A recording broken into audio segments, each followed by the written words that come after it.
আসসালামু আলাইকুম সম্মানিত ভাই বোনেরা, কেমন আছেন সবাই? আশা করি সবাই ভালো আছেন। আলহামদুলিল্লাহ, আমি আপনাদের দোয়ায় আল্লাহর অশেষ রহমতে ভালো আছি, দেন সুস্থ আছি। একটি বছর পর আবারও চলে আসলো পবিত্র মাহে রমজান। সবাইকে মাহে রমজানের শুভেচ্ছা, রমজানুল মোবারক। এই মাহে রমজান উপলক্ষে আমি এই দইয়ের রেসিপিটা নিয়ে আসলাম, কারণ ইফতারির টেবিলেতে এরকম একটা হোমমেড ঘরে তৈরির যদি দই থাকে তাহলে সারা দিন শেষে যে ক্লান্তি ভাবটা থাকে, এই ক্লান্তি ভাবটা দূর হয়ে যায় এই হোমমেড ঘরে বানানো দইটি খেলে। তাই ইজিলি শর্টকাটভাবে আপনাদেরকে এই রেসিপিটা আজকে আমি দেখিয়ে দিব, যাতে করে প্রত্যেকটা মানুষ, ছেলে মেয়ে হোক, যে কোনো মানুষই এই রেসিপিটা চোখ বন্ধ করে বানিয়ে নিতে পারবে।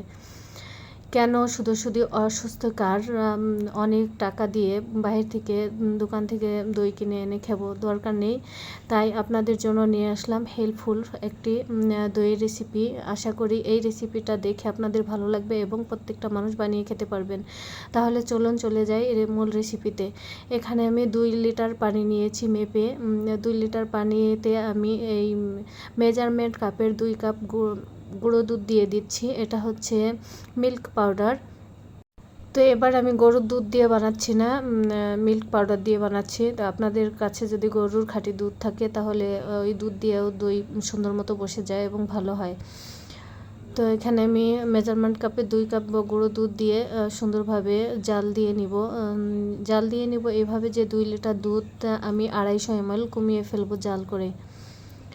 তো এইভাবে একটা হুইস দিয়ে গুঁড়ো দুধ ঢালতে থাকবো এবং মেশাতে থাকবো, না হলে আবার এই দুধগুলো দলা পেকে যেতে পারে।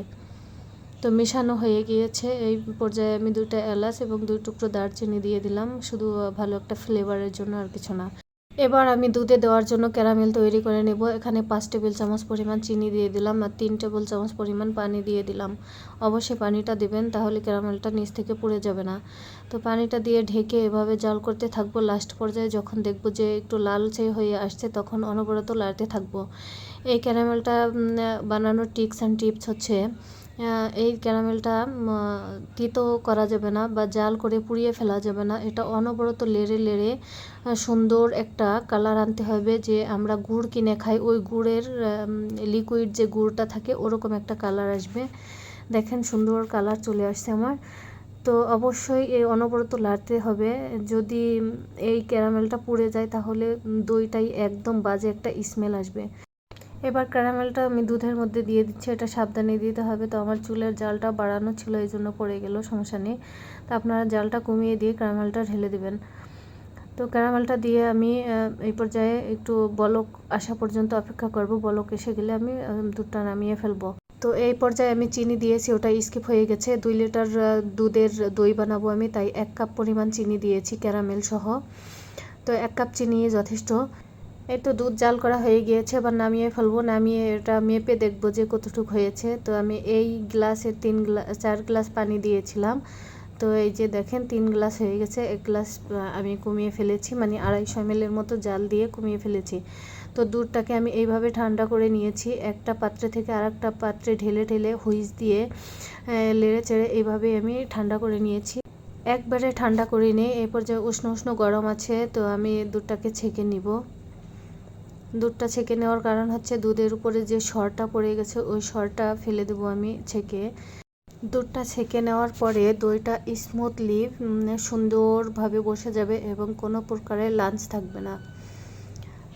তো আমি দুধটাকে ভালোভাবে ছেঁকে নিচ্ছি,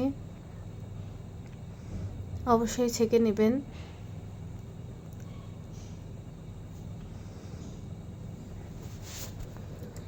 এই তো আমার ছেঁকে নেওয়া হয়ে গিয়েছে।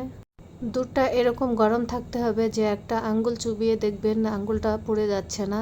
তো এই পর্যায়ে দই পাতার জন্য দুধটা ওকে। এবার দইটা বসানোর জন্য আমার দইয়ের বীজ লাগবে, তাই একটা কাপ দই নিয়েছিলাম আমি। তো কাপ দই থেকে বাবুটা খেয়ে ফেলেছে, অল্প একটু রেখেছে, ওইটুক দিয়ে আমি বানিয়ে নিচ্ছি। তবে এখানে আমার দইয়ের বীজটা কম হয়ে গিয়েছে। অবশ্যই আপনাদের 2 লিটার দুধের জন্য 1 কাপ দই লাগবে এখানে। তো আমার 1 কাপ দই নেই, অল্প হয়ে গেছে, এই জন্য দইটা অত পারফেক্টলি ভালো হয়নি। তো তারপরে যতটুকু হয়েছে আলহামদুলিল্লাহ মাশাল্লাহ খাওয়ার মতো অনেক সুন্দর হয়েছিল, হয়তো একটু নরম নরম হয়েছিল। এতটুকুই। তো এই দইয়ের বীজটা মেশানো হয়ে গিয়েছে। এবার সুন্দরভাবে আমি এটাকে মিক্স করে নিচ্ছি।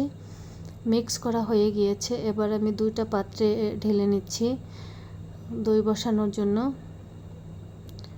তো মাটির হাঁড়িতে দিয়ে দিলাম, আর একটা হচ্ছে আমার ওইটা হটপটে দিয়ে দইটা বসিয়ে নিব। তো মাটির হাঁড়ি থেকে আমি আর একটা গ্লাসে করে উঠিয়ে নিয়েছিলাম অফ ক্যামেরায়, ওটা দেখাইনি। তো এবার আমি এটাকে সুন্দরভাবে ঢেকে দিব একটা ফয়েল পেপার দিয়ে। মাটির হাঁড়িটা ফয়েল পেপার দিয়ে ঢেকে দেওয়ার কারণ হচ্ছে ভিতর থেকে বাষ্প বের হবে না, এরকম কিছু দিয়ে ঢাকতে হবে যাতে বাষ্প বের না হয়। তো আমি সুন্দর করে ফয়েল পেপার দিয়ে মুড়িয়ে দিচ্ছি। আর পাশের সাইডে দেখছেন যে আমি একটা চুলায় একটা টাওয়াল গরম হতে দিয়েছি, একদম লো আছে। শুধু টাওয়ালটা গরম করে নিব, আর কিছু না। দইটা বসিয়ে আপনারা জাল করতে যাবেন না, টাওয়ালটা গরম করে টাওয়ালের ভিতরে দিয়ে এটা 12 থেকে 14 ঘন্টা রেখে দিবেন। যেমন আজকে সকাল 11টা বাজে আমি দিয়েছি, কালকে সকাল 7টা বাজে আমি খুলেছি। তো অনেক ইউটিউবাররা আছে যে বলবে 5 ঘন্টা পর দই বসে যায়, 4 ঘন্টা পর দই বসে যায়, যে কোনো স্থানে রেখে দিলে। ওটা মিথ্যা কথা, দই বসে না। আমি অনেকবার দই বানিয়েছি, তো আমি একবারও দেখি নাই 4-5 ঘন্টা দই বসে যায়। হ্যাঁ, তবে চুলায় জাল করে একভাবে দই বানানো যায়, সেটা হচ্ছে 1 ঘন্টায় দই বসে যায়। 1 থেকে 1.5 ঘন্টা এর ভিতরে দই বসে যায়। তো সেই পদ্ধতি তো আমি একদিন দই বানিয়ে রেসিপিটা দিয়ে দিব, দেখে নেবেন। তো 1-1.5 ঘন্টা জাল করতে হয়, অনবরত জাল করতে হয়। তো দরকার কি নিজের গ্যাস ফুরিয়ে এরকম দই বানানোর জন্য। তো আমার এই পদ্ধতিতে দই বানাইলে কোনো গ্যাস যাবে না, কোনো রোদ লাগবে না, কোনো ঝামেলা ছাড়াই। শুধু আজকে সকালে বসালে কালকে সকালে খুললেই হয়ে যাবে দই। যে কোনো স্থানে গরম জায়গায় কিচেনে রাখলেই ভালো হয়, কিচেনে রেখে দিলে আপনার দইটা বসে যাবে, আর কোনো ঝামেলার দরকার নেই। তো এই যে আমার দইটা হয়ে গেছে, পরের দিন চলে আসছি, উঠাইতে কষ্ট হয়েছে, তো আপনার ক্যামেরায় আমি খুলে নিলাম। তো দেখেন দইটা বসে গেছে আলহামদুলিল্লাহ।